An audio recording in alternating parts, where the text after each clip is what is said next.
So what are their fears? Well, believe it or not, you won't see this consciously, but subconsciously, the merchant is initially afraid of you.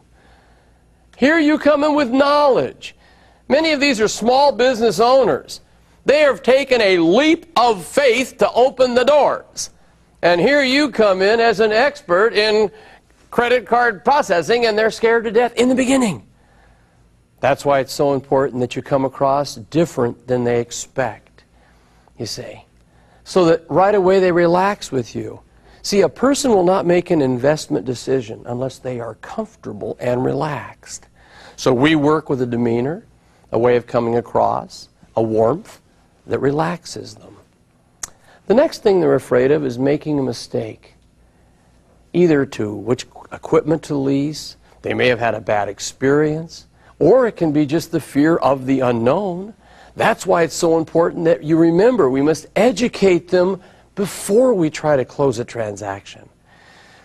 Here's another fear they have. Make a note of this one, and you'll see it in your book. That's incurring debt. You see, that's why when you show them the ROI, you convert the expense to an asset. This is so important that you practice it's natural, and suddenly they're enlightened, you see. Now you've got to be careful about the words you say. If I right now said 3 words, hammer, nails, and saw, and then I said, what is my profession if I use those to earn an income, you'd all with great strength say, I'm a what? Carpenter, and you would not be afraid of me. But there are words you say in selling that right away says, I'm a salesperson. I earn a commission if you say yes to me. You cannot say these words. Of all the things I'll be teaching you, this is one of the most important. You see, at this point, all of you that are out in the field have what we call a closing ratio. That means it's like a batting average. You go into 3 merchants, and you get 1 to say yes to our opportunity, you have a 33 1/3% closing ratio. You go into 10, and 5 say yes, you have a 50% closing ratio.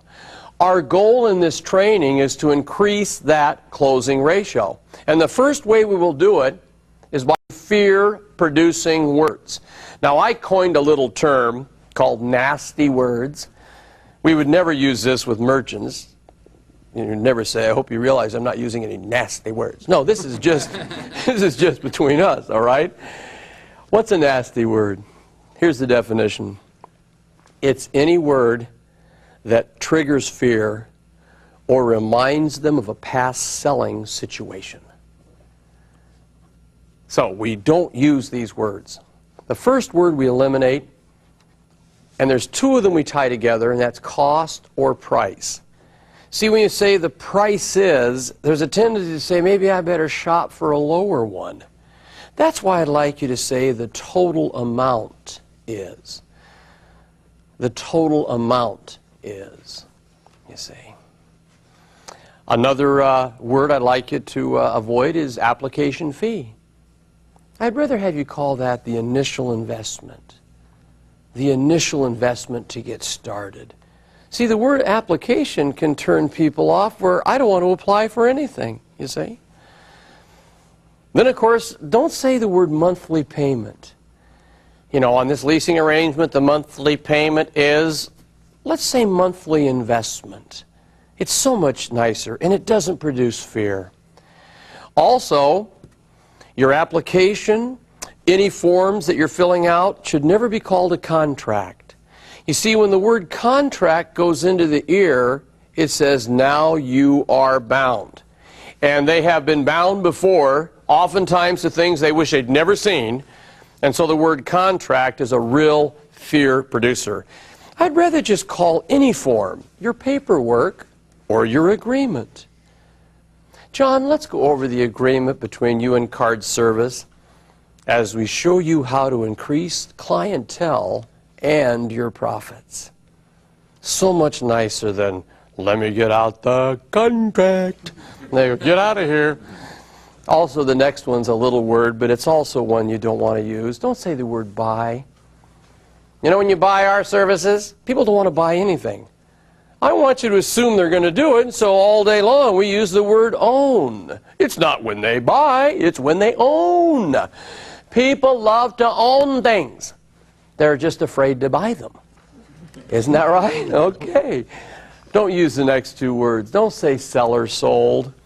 Yes, we sell so many of these systems. I sold 2 of these links here. I sell this like... Right away you sound like a salesperson.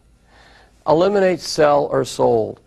Either use help them acquire. We have helped so many companies acquire our processing services. Or get them involved. Gosh, we get so many companies involved with us, and they are thrilled with what we do with them. See, people love to get involved. They just are afraid of being sold. Another word you should eliminate, the next one, is objections. I can appreciate that objection. Boy, I hear that objection all the time. Use the term areas of concern. I've helped so many of my clients, John, overcome that area of concern. Now, the next word is one that Mom and Dad said, do not do. Do not do it. And that's the word sign. See, when you've done everything and you then say, well, and you'll just sign here, immediately Mom and Dad leap out of their memory banks and scream in their ear, don't you sign anything, read that fine print. Now, if they try to read all that fine print, you know they're going to procrastinate, and that's where I want to think it over comes from. It's an emotional response because of fear, because you've asked them to sign it. So I want you to ask them to just okay it, or ask them to approve it, or ask them to endorse it, or ask for their authorization. See, those are 4 wonderful ways to get them to sign it. And it's amazing, gang. You trust Tom now. They'll okay it, they'll approve it, they'll endorse it, and they'll authorize it. But oftentimes they just won't sign it till they have to think it over. Okay? The next word I'd like you to drop from your vocabulary as well, and that's the word deal. This is a good deal. Well, the word deal goes into the ear, and maybe they heard that from someone that got them into some type of investment. They bought a piece of land they could never find. They got into a bad deal. So the word deal triggers, I had one of those, and I lost my shirt. So always use the term opportunity or transaction. John, I feel this is an excellent opportunity for your business. Mary, this is a transaction. You'll be happy that we got started. You see. And of course, I know hardly anyone today says it, but some people start saying the word pitch or spiel. Love to give you my pitch. Don't do that. God, it sounds like it's something you just memorized and you don't really mean. So instead of that, we would always call whatever we say eloquently is our presentation. Presentation. And of course, I think we might want to drop the word problem. Now, sometimes we'll say these words in normal conversation, but if you talk to a merchant and you keep saying, you know, the problem some people have, and maybe your problem is, and we handle that problem. Well, if they have problems in their life, in their memory bank, the word problem starts triggering all the negative feelings, and all of a sudden they start feeling down and can't make an investment decision. So use the term challenge